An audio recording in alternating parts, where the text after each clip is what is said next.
하는 것은 실제 그때 역사적으로 있었던 일이고 또 지금도 그 지역이 존재하고 있기 때문에 지도를 보면서 하나님의 말씀이 역사적으로 있었던 것을 생생하게 기록했구나 하는 것을 체험하고 배울 수가 있는 것입니다. 다 같이 우리 민수기 10장 11절을 찾아보도록 하겠습니다. 민수기는 1장에서 10장까지 이 시내산에서 출발하기 전에 준비하는 그 내용이 나와 있고요. 또 이 10장 11절부터 14장까지는 시내산부터 가데스 바네아까지, 또 15장에서 20장까지는 모압 평지까지 가는 여정인데 그게 38년입니다. 그리고 21장부터 모압 평지에서 일어난 일, 그렇게 네 부분으로 나누어 볼 수가 있는데 오늘은 이 10장 11절부터 14장까지 시내산에서 출발하여서 가데스 바네아까지 가는 그 여정을 살펴보기를 원합니다. 우리 10장 11절을 다 같이 한 음성으로 받들어 읽도록 하겠습니다. 제2년 2월 20일에 구름이 증거막에서 떠오르매. 예, 구름이 떠오르매 그렇게 되어 있지요. 그 이스라엘 백성들이 자기 마음대로 나아가는 것이 아니고 하나님의 그 구름 기둥이 떠오르면 이제 텐트를 챙기고 제사장으로부터 시작해서 출발을 하게 됩니다. 가다가 또 구름이 머무르면 거기에서 진을 치고 지내야 되는 것입니다. 철저하게 하나님의 인도와 보호하심을 받으며 살게 되는데요. 그래서 사도행전 7장에 보면 스데반 집사님은 광야교회라 그러지요. 광야교회라고 말씀하신 것은 우리도 예수 그리스도로 말미암아 구원함을 받고 나서 이 광야교회에서 생활하는 이스라엘 백성들처럼 그 여정이 비슷합니다. 사실상 문명적이고 환경적인 차이는 있습니다만은 맥락을 보면 비슷하거든요. 거기 보면은 이제 일시가 나와 있지요. 지도를 보면서 한번 살펴보기를 원합니다. 저번에 살펴본 대로 이건 이제 사우디아라비아 아주 큰 나라가 되겠습니다. 이 부분은 어느 나라입니까? 이 부분은 잘 아시는 대로 옛날에 페르시아라고 해서 이란 되겠죠. 이란. 그리고 이 사우디아라비아 이 인접한 국경 지역에 이란보다는 작습니다만 그 유명한 이라크 되겠습니다. 그래서 이 부근이 이라크와 이란이 있는 이 부근이 메소포타미아 문명이라고 그러지요. 그러면 이제 출애굽하는 이스라엘 백성들을 공부할 때는 이집트가 이쪽이잖아요. 고센 땅이 저쪽 이쪽 부분이고 이쪽이 다 이집트 땅이고요. 여기서부터 이제 출발을 해서 가나안 땅이 여기니까 말이죠. 이렇게 가게 되는데 우리는 집중적으로 이 역삼각형이 있는 이 시나이 반도 부근을 공부하면 된다고 그랬습니다. 다음 그림 한번 보시겠습니다. 이게 조금 더 이제 시나이 반도를 중심으로 확대한 그림인데요. 원래 전통적인 그 이스라엘 백성들의 출애굽 여정은 이렇게 해서 홍해 여기서 건너고 이렇게 삼각형 꼭지점으로 내려와서 이렇게 올라가는 것으로 그렇게 주후 527년에 로마 교회가 정한 그대로 우리가 성지 순례도 하고 그렇게 알아왔는데 다른 이론이 있다고 그랬습니다. 지난번에 이제 살펴본 대로 이스라엘 백성들이 고센 땅에서 출발해서 여기서 홍해를 걷는 것이 아니고요. 쭉 이렇게 비스듬하게 내려와서 이 부분에서 여기도 홍해바다지요. 이 부분에서 이렇게 건너고 이쪽 부분이 미디안 지역이에요. 미디안 지역. 모세가 40년 동안 왕자 생활을 접고 처가살이를 하면서 양치기를 했던 미디안 지역입니다. 이 지역은 지금 어느 나라라고 했습니까? 지난번에 사우디아라비아라고 그랬죠. 사우디아라비아 북쪽이 되겠습니다. 북쪽 부분. 그래서 지난번에 자료를 살펴보게 되었는데 그 다음 그림 한번 보겠습니다. 이건 이제 흰 백지에다가 이렇게 출애굽 여정들을 그려보았습니다. 그래서 저쪽에서 아까 제가 설명드린 대로 여기서 홍해 바다를 걷는 것이 아니고 이거 쭉 나와서 아래쪽으로 내려와서 이쪽 중간 부분에서 이제 홍해 바다를 건너게 됩니다. 그래서 저번에 그림 본 대로 여기 삼면은 아주 깎아지른 듯이 높은 그런 절벽으로 되어 있고 앞쪽은 홍해 바다였지 않습니까? 그래서 이스라엘 백성들이 포위가 된 거지요. 이집트 군대가 이렇게 따라와서 딱 에워싸니까 포위가 된 것인데 하나님께서 불기둥을 옮기셔서 이스라엘 백성들을 보호하시고 이제 홍해 바다를 이쪽으로 이제 건너게 됩니다.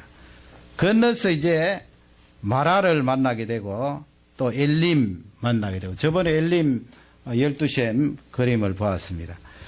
그래서 시내산은 이쪽에 지금 사우디아라비아 북부에 있는 이쪽 시나이 반도가 아니고요. 이쪽 시내산. 그래서 이 시내산에서 오늘 나와 있지 않습니까? 제2년 그렇게 되어 있죠. 2월 그렇게 되어 있는데 거기 제2년 2월은 출애굽한 횟수를 말하는 거예요. 그래서 출애굽해서부터 시내산에 머물러서 출발한 그 시기가 1년 1개월 5일 만이에요. 1년 1개월 5일. 그러면 고센에서 이 시내까지 걸렸던 기간은 약 2달. 그러니까 시내산에서 몇 달간 머물렀나요? 대충 11달, 만 11달, 며칠 더 그렇게 머물러 있다가 하나님의 구름 기둥이 떠오르니까 이스라엘 백성들이 이제 출발을 하게 되는 거죠. 이거 보이시죠? 이렇게 올라가는 것입니다. 기브롯 핫다와 있고요. 하세롯 있고 이렇게 이스라엘 백성들이 쭉 이쪽으로 올라가서 가데스 바네아까지 가는 그 내용이 14장까지 나와 있는데 여기 꼬불꼬불하게 되어 있는 것은 민수기 33장에 보면은 이스라엘 백성들이 그 33년 동안 돌았던 지역이 나오는데 정확하게 알 수는 없어요. 그러나 이것을 주장하는 학자들은 이렇게 이쪽 주위에서 이렇게 광야에서 38년 동안 생활했다 그렇게 주장을 하고 있고요. 다시 이제 가데스로 올라가지 않습니까? 그래서 이 가데스에서 이렇게 둘러서 에돔 지경으로 가지 않고 이렇게 내륙적으로 둘러서 위로 올라가서 모압 형제입니다. 이게 민수기 뒤쪽이고요. 나중에 여호수아서 가면은 이렇게 해서 요단강을 건너게 되고 이게 여러분 잘 아시는 사해 바다가 되겠습니다. 그 정도 이제 지도를 보시고 공부를 하도록 하겠습니다. 오늘 이 10장에서 14장 사이에는 이 광야 생활하는 이스라엘 백성들이 느낀 체험한 그 양국면의 갈등입니다. 양국면의 갈등이라 하면 우리가 인생을 살아가는데 한 가지 국면만 있는 것이 아니고 양국면이 있어요. 두 쪽을 늘 체험하면서 그렇게 살아갑니다. 그것을 이스라엘 백성들을 통해서 우리가 공부하면서 이 양국면 속에 우리가 어느 쪽으로 더 훨씬 기울어서 신앙생활을 해야 될 것인가 그것을 알아보기를 원합니다. 첫 번째 살펴볼 것은 밝음과 어두움이에요. 밝음. 우리가 인생 신앙생활을 하는데 밝음과 어두움 속에 살아가는데 어떨 때는 이 어두운 국면에 더 많이 영향을 받고 어떨 때는 밝은 국면에 영향을 더 많이 받는데 물론 예수 그리스도로 말미암아 근본적으로 우리가 빛과 광명을 소유한 하나님의 백성입니다마는 순간순간 또 어두움의 그런 영향을 받을 때가 있습니다. 그것을 광야 교회를 통하여 우리에게 가르쳐 주고 계시는데요. 11장, 민수기 11장 5절, 6절을 다 같이 읽도록 하겠습니다. 민수기 11장 5절, 6절입니다. 다 같이 우리 한 음성으로 읽겠습니다. 우리가 애굽에 있을 때는 값없이 생선과 외와 수박과 부추와 파와 마늘들을 먹은 것이 생각나거늘 이제는 우리 정력이 쇠할 때 이 만나 외에는 보이는 것이 아무것도 없도다 하니. 아멘. 이스라엘 백성들이 이제 불평과 원망이 쏟아지기 시작하지요. 그 다음 그림 보시면 지금 11장 말씀은 기브롯 핫다와라는 아까 지도 제가 설명했습니다. 이게 이제 기브롯 핫다와라는 지역이 되겠는데요. 여기서 이제 일어났던 일인데 이스라엘 백성들이 광야 생활을 하니까 과거에 이집트 땅에서 종살이는 했지만은 풍성했던 과거의 삶, 많이 잘 먹었던 배부르게 먹었던 그와 같은 음식들, 채소들, 과일들 그것을 생각하고 과거를 돌아보면서 지금 현재를 원망하고 불평하는 것입니다. 그 어두운 그림자가 이스라엘 백성들 속에 엄습하게 된 거지요. 우리도 광야 생활, 이 신앙 생활을 하면서 이런 어두운 그림자가 우리를 때릴 때가 있습니다. 그럴 때 늘 믿음으로 승리를 해야 되는데 10절 말씀 한번 보세요. 11장 10절 다 같이 읽겠습니다. 백성의 온 가족들이 각기 장막문에서 우는 것을 모세가 들으니라. 예. 이러므로 여호와의 진노가 심히 크고 모세도 기뻐하지 않아요. 아멘. 장막에 들어가서 이스라엘 백성들이 엉엉 우는 거예요. 저 시내산에서 이제 출발해서 기브롯 핫다와 저 광야에 들어가는데 물론 그때 여러분 만나는 있었습니다. 하나님께서 매일매일 만나를 내려와 주셨는데 벌써 그 만나가 어느 정도 먹고 나니까 그 기적이잖아요. 얼마나 놀라운 기적이에요. 그럼에도 불구하고 감사는 식어지고 그 만나 먹는 것이 점점 실증이 나기 시작했습니다. 그래서 과거를 돌아보면서 이집트 땅의 생활을 부러워하고 지금 현재의 삶을 원망하고 불평하고 울고 있는 것입니다. 엉엉 그렇게 울고 있는데요. 13장으로 한번 또 넘어가 보겠습니다. 13장 14장입니다. 14장 1절 2절 4절까지 읽을 텐데 먼저 14장 1절 2절 다 같이 읽겠습니다. 온 회중이 소리를 높여 부르짖으며 밤새도록 백성이 곡하였더라. 이스라엘 자손이 다 모세와 아론을 원망하며 온 회중이 그들에게 이르되 우리가 애굽 땅에서 죽었거나 이 광야에서 죽었다면 좋았을 것을. 예, 그 14장 말씀은 아까 제가 꼭지점 위쪽에 설명드린 대로 가데스 바네아라는 지역입니다. 다시 한번 더 지도를 보시면 가데스 바네아 이쪽이지요.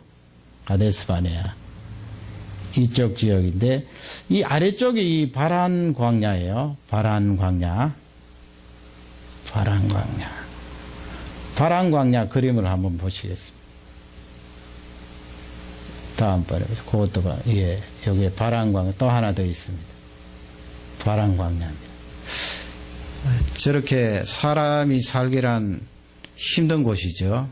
저런 곳에서 이제 이스라엘 백성들이 생활하게 되는데 그 가데스 바네아에서 가나안 땅으로 정탐꾼을 보내어서 그들이 이제 보고를 하는데 다 좋게 보고했으면 얼마나 좋았겠어요. 그러나 12명 가운데 10명이 가나안 땅을 악평하고 그들이 비신앙적으로 보고하는 바람에 이스라엘 백성들이 그 14장 1절 2절 말씀에서 밤새도록 울면서 모세와 아론을 원망하고 지금 에집트로 돌아가자 하면서 3절 4절을 다시 읽겠습니다. 어찌하여 여호와가 우리를 그 땅으로 인도하여 칼에 망하게 하려 하는고 우리 처자가 사로잡히리니 애굽으로 돌아가는 것이 낫지 아니하랴. 이에 서로 말하되 우리가 한 장관을 세우고 애굽으로 돌아가자 하매. 아멘. 이집트로 다시 돌아가자. 저 광야에서 다시 돌아가자. 그렇게 사람을 하나 세워서 그를 리더자로 삼아서 이집트 땅으로 돌아가는 것이 좋겠다. 이건 이제 원망과 불평, 우리가 인생 살아가는데 늘 원망과 불평의 영향을 받을 수 있다는 말씀이에요. 어두운 국면이지요. 불기둥을 체험하고 구름기둥을 체험하고 만나의 기적을 체험하는 이 하나님이 주시는 밝은 그 국면도 체험하지만은 이렇게 환경이 어려울 때 어두운 국면을 체험하고 다시 옛날 죄악의 생활로 종살이로 돌아가자 하는 그런 것이 우리에게 잠재해 있다는 것입니다. 민수기 11장 4절 보세요. 4절을 한번 돌아가서 읽겠습니다. 민수기 11장 4절 다 같이 한 음성으로 읽겠습니다. 이스라엘 중에 섞여 사는 무리가 탐욕을 품음에 이스라엘 자손도 다시 울며 가로되 누가 우리에게 고기를 주어 먹게 할꼬. 이렇게 어두운 국면에 영향을 받게 된 것은 이스라엘 백성들 가운데 섞여서 사는 족속들 때문에 그래요. 섞여서 사는 섞인 족속이 무엇입니까? 그 섞인 족속들이 탐욕을 품고 있으니까 이스라엘 자손들도 울기 시작하고 어두운 그림자의 영향을 받아서 불평을 하고 탄식을 하는 것입니다. 섞여 살았다는 것은 출애굽기 12장 38절 가보세요. 민수기는 이렇게 접어 놓으시고요. 출애굽기 12장 38절 가시면 거기에 섞인 족속들이 누구인가 알 수가 있습니다. 출애굽기 12장 38절 다 같이 한 음성으로 읽습니다. 중다한 잡족과 양과 소와 심이 많은 생축이 그들과 함께 하였으며. 아멘. 지금 이스라엘 백성들이 출애굽 이집트 땅을 탈출해서 나오는데 그때 이스라엘 백성들만 나온 것이 아니고 중단 잡족이라고 그랬습니다. 그것도 역시 지금 민수기 11장 4절 말씀하고 같은 말씀이에요. 이스라엘 백성들이 있는데 그 이스라엘 백성들 가운데 들어온 다른 민족이 있다는 거예요. 그게 바로 중단 잡족이고 섞여 사는 족속들이에요. 이스라엘 백성들 가운데 들어왔는데 다른 민족이 들어왔는데 어떻게 이스라엘 백성들이 이스라엘 백성이 될 수가 있느냐. 하나님 그렇게 허락을 하셨거든요. 그 38절에 보면은 소뿐만 아니고 양뿐만 아니고 많은 사람들이 출애굽할 때 그렇게 따라 붙은 거예요. 거기는 뭐 애굽 사람도 있을 것이고 또 셈족도 있을 것이고 여러 민족이 이집트 땅에 살았을 거 아니에요. 그 사람들이 다 따라 붙은 거예요. 따라 붙을 만하지 여러분. 10가지 재앙이 막 내리는데 기적이 너무너무 많이 일어났잖아요. 그러니까 이 사람들이 야 이스라엘 백성들 따라가면 저런 기적을 늘 체험하겠구나 그렇게 생각하고 따라 붙었을지도 몰라요. 그렇게 따라오는데 이 사람들이 문제인 거예요. 그러니까 우리 하나님은 하나님의 백성들이 다른 민족하고 통혼을 하고 구약시대 말이죠. 통혼하고 가나안 족속들과 그렇게 서로 나누는 것을 싫어하셨지만은 다른 족속들이 이스라엘 백성들에게 들어오는 것은 대환영이셨어요. 그러니까 벌써 구약시대에 이방인들을 받아들이시는 하나님의 그 자비하심을 볼 수가 있어요. 거기 12장, 출애굽기 12장 48절 한번 보세요. 거기에 잘 나와 있거든요.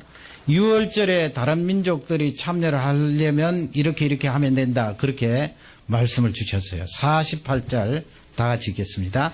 너희와 함께 거하는 타국인이 여호와의 유월절을 지키고자 하거든 그 모든 남자는 할례를 받은 후에야 가까이 하여 지킬지니 곧 그는 본토인과 같이 될 것이나 할례 받지 못한 자는 먹지 못할 것이니라. 아멘. 할례를 받으면 다른 민족들도 들어와서 같이 이스라엘 백성들이 될 수 있다. 그러므로 그들도 유월절을 지킬 수 있다 하는 그런 문을 하나님께서 이방 족속들에게도 활짝 열어놓으셨어요. 장차 예수님이 오셔서 유대인뿐만 아니고 인류의 모든 족속들을 구원하시려고 하는 하나님의 섭리가 거기에 포함되어 있습니다. 이렇게 40년 광야 교회 생활하는 이스라엘 백성들에게 어두움에 결정적인 영향을 미친 사람들은 바로 이렇게 중단 잡족들이에요. 원래 하나님을 몰랐던 사람들. 말씀을 접하지 못했던 사람들, 그런 사람들이 따라붙어서 그런 사람들이 원망 불평하니까 하나님의 백성들도 그 어두운 그림자의 영향을 받고 다 같이 탄식을 하고 애굽으로 돌아가자 그렇게 했습니다. 그러므로 여러분, 우리도 현대에 살지만은 빛으로 말미암아 구원받은 우리, 하나님의 빛이 우리에게 있잖아요. 그러나 죄악 많은 이 세상에 살면서 이 세상의 영향을 받아요. 믿지 않는 사람의 영향을 받아요. 매스미디어의 영향을 받아요. 그 속에 어두운 그림자가 있어서 우리 속에 영향을 주면 우리가 불평하게 되고 원망하게 되고 탄식하게 되고 어쩌면 과거에 종살이하고 죄지었던 그것을 더 흠모할 수도 있다고요. 그러니 하나님의 말씀은 그럴 때 빛 대신 하나님 쪽을 늘 바라보면서 승리하도록 해라 하는 귀한 말씀을 우리에게 가르쳐 주시고 계십니다. 밝음과 어두움 그 사이에 그 긴장 속에 하나님의 백성이 살고 있다 하는 것을 꼭 잊지 마시기 바랍니다. 그러기에 하나님이 우리 보고 기도하라고 그러셨지요. 찬양하라고 그러셨지요. 기뻐하라고 그러셨지요. 감사하라고 그러셨지요. 그렇게 기뻐하고 감사하고 기도하고 찬양하고 말씀으로 몰두하는 것이 하나님이 우리에게 주신 그 빛으로 선택을 하고 그쪽으로 기우는 거예요. 그것이 대단히 중요합니다. 이스라엘 백성들은 그러나 장막 속에 들어가서 그 잡족들이 탐욕적으로 주장하는 그 내용을 그대로 생각하면서 밤새도록 울고 있는 내용을 성경은 기록하고 있습니다. 두 번째, 우리는 두 긴장 속에 살아가는데 두 번째는 나의 능력과 하나님의 능력이에요. 나의 능력. 여러분, 우리가 일생 살면서 그 양국면 속에 살아가요. 나의 능력인가? 하나님의 능력인가? 그 갈등 속에 살아가요. 내 능력을 더 고집하고 내 능력을 주장하게 되면 교만해지고 쓰러지고 넘어지게 되는 거예요. 그것을 광야 교회를 통하여 우리에게 알려주고 계시는데요. 11장 21절 22절 민수기입니다.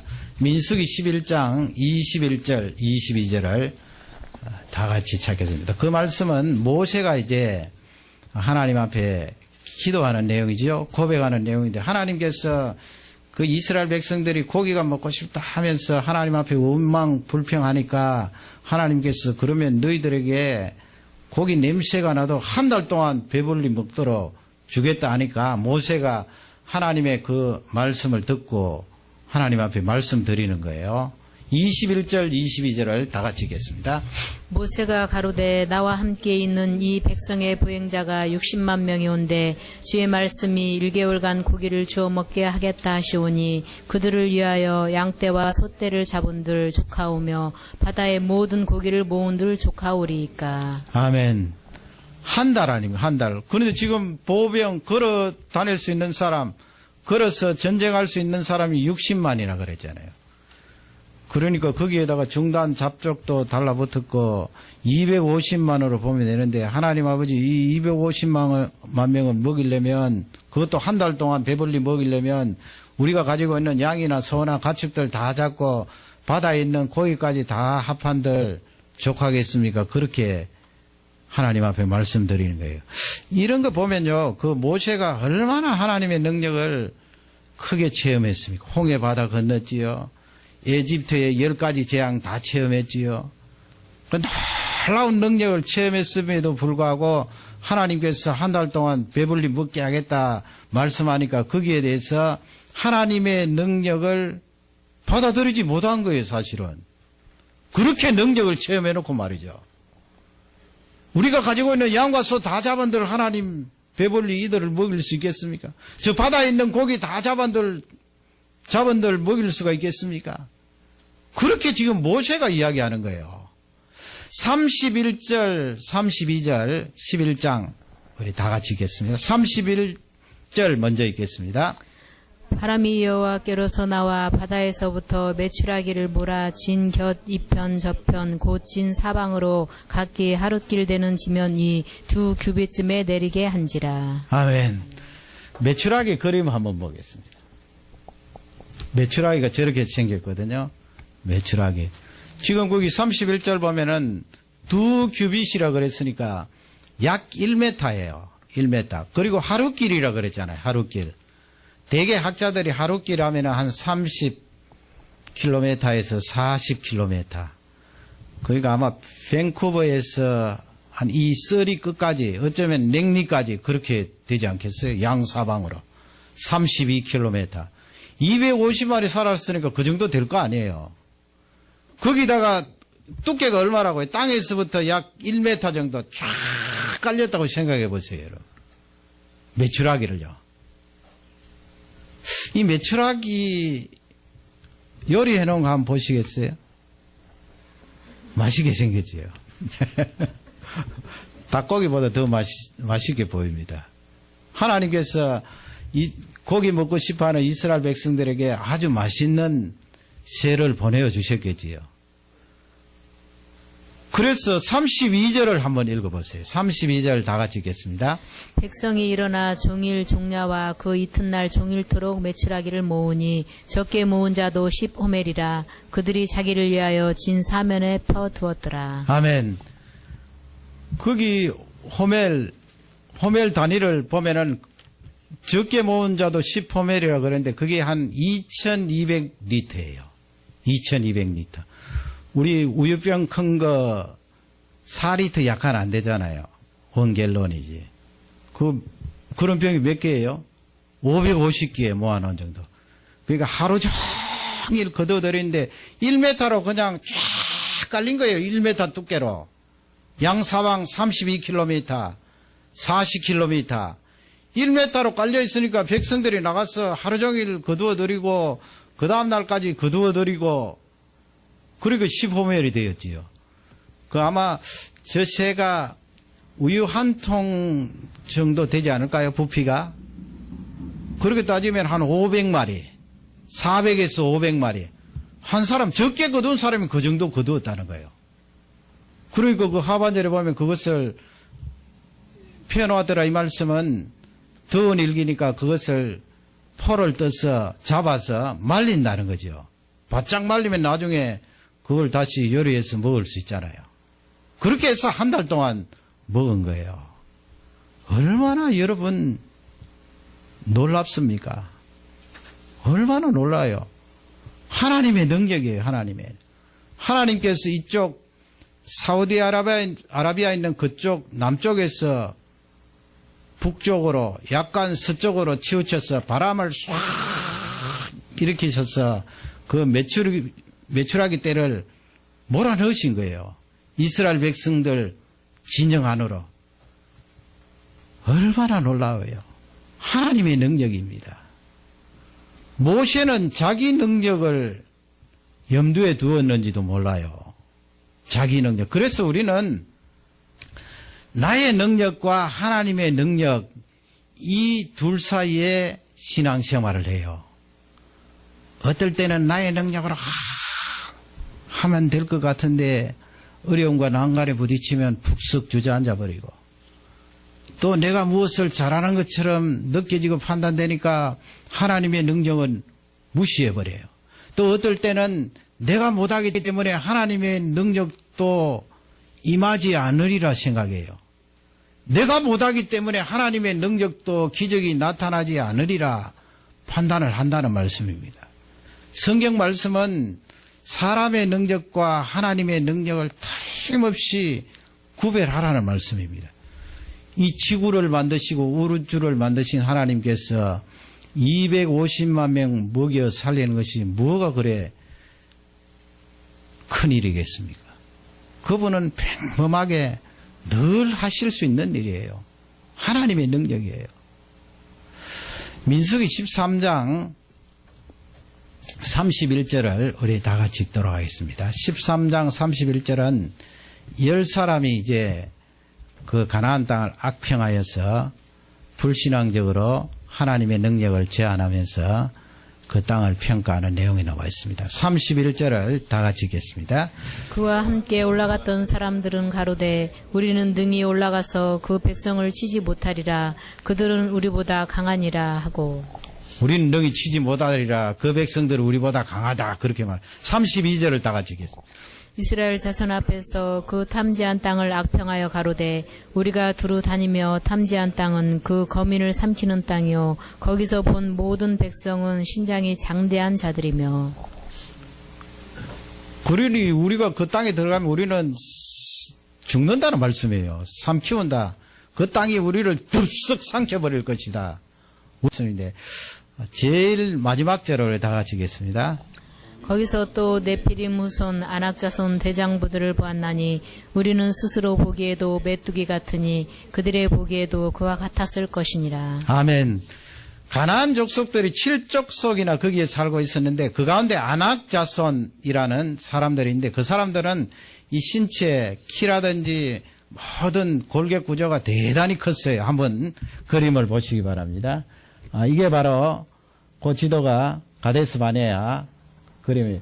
요 사해가 여기 있고 예루살렘이 요 바로 옆에 있어요. 그러니까 지금 이스라엘 백성들이 가나안 땅 그 국경 그 지역까지 거의 올라온 거예요. 가데스 바네아가. 여기서 이제 12명의 스파이들이 가나안 땅에 들어가서 정탐을 하고 돌아오는데 그 10사람이 이렇게 악평하여 비신앙적으로 보고를 한 거예요. 그러면 한번 보시기 바랍니다. 이게 바로 가데스 바네아입니다. 그 다음에도 이것도 가데스 바네아입니다. 이게 지금 뼈가 보이죠? 저기 사람이 있고요. 여러분 이 뼈가 공룡뼈입니까?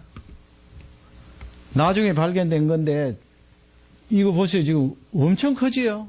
사람 저 정도 되는데 이 정도 되는 키가 얼마나 되겠어요? 아마 골리앗이 2m 80, 2m 90 되었는데 우리 거의 배는 안 되지만 거의 배가 되잖아요. 그리고 저 틀림없이 사람의 뼈인데 저렇게 커요. 7족속이 다 저렇게 큰 것이 아니고요. 그 가운데 네피림이라는 아낙 자손들이 저렇게 크다고요. 그리고 이렇게 보니까 키가 뭐 2m 70, 80, 3m 가까이 되니까 얼마나 커요. 그저 목 하나 더 큰 것도 굉장히 큰데 말이죠. 저렇게 큰 거인들이 떡 버티고 있으니까 이 10사람들이 기가 죽어서 아이고 우리는 이제 죽었다. 저들의 밥이다. 우리는 저 사람들하고 비교하니까 메뚜기 정도밖에 안 된다. 아니 하나님의 백성이 그렇게 사람과 사람을 비교하는데 메뚜기에 비교를 합니까? 그러나 이 아낙 자손들은 이렇게 컸어요. 그 다음 그림 보시면 물론 저것은 사람이 만든 것입니다만은 저 옆에 뭘 끼고 있어요? 사자 같아요. 사자. 사자를 잡아서 목을 탁 틀어지는 아낙 자손들. 그러니 여러분 우리가 보기만 봐도 무시무시하지 않아요. 그러니 10사람은 거기에 주눅이 들고 기가 막혀서 이제 보고를 그렇게 한 거예요. 우리는 이제 죽었다. 저 사람들의 밥이다. 그러나 이 사람들은, 이 10사람들은 무엇에다가 초점을 맞추었나요? 자기 능력에 초점을 맞춘 거죠. 우리는 메뚜기 같고 저 사람들은 거인이고. 그러나 하나님의 능력에 초점을 맞추면 아무것도 아니에요. 결국은 저렇게 아무리 거인이라도 뼈만 앙상하게 남잖아요. 죽게 되고 말이죠. 그 골리앗이 그렇게 2m 80, 90 되어도 다윗은 거기에다가 주눅이 들지 않고 당당하게 마셔서 그 골리앗을 쳐부시지 않았습니까? 그것은 그 중심 속에 하나님의 능력에 초점을 맞춘 거예요. 그래서 광야 교회의 인생을 살아가는 우리는 나의 능력인가 하나님의 능력인가 내 능력으로 이 세상을 살아간다고 생각하면 암담하지요. 내가 할 수 있는 것이 제한되어 있잖아요.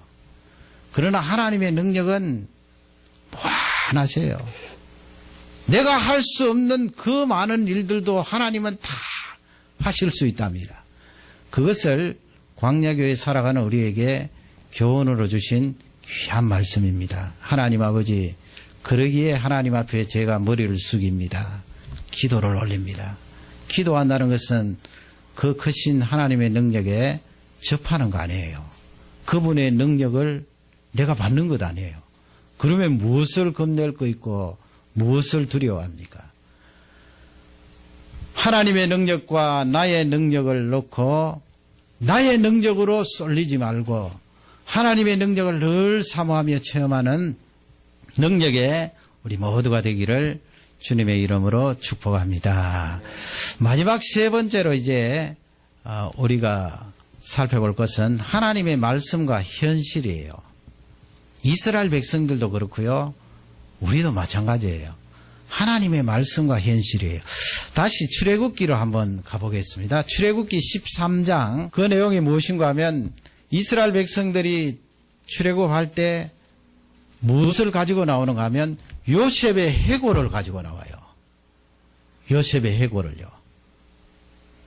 왜 요셉의 해골을 가지고 나올까요? 요셉이 그렇게 이스라엘 백성들에게 시켰어요. 창세기로 넘어가겠습니다. 그 시킨 내용이 나와 있는데요. 창세기 50장 24절 25절 창세기 50장 24절 25절 다 같이 읽겠습니다.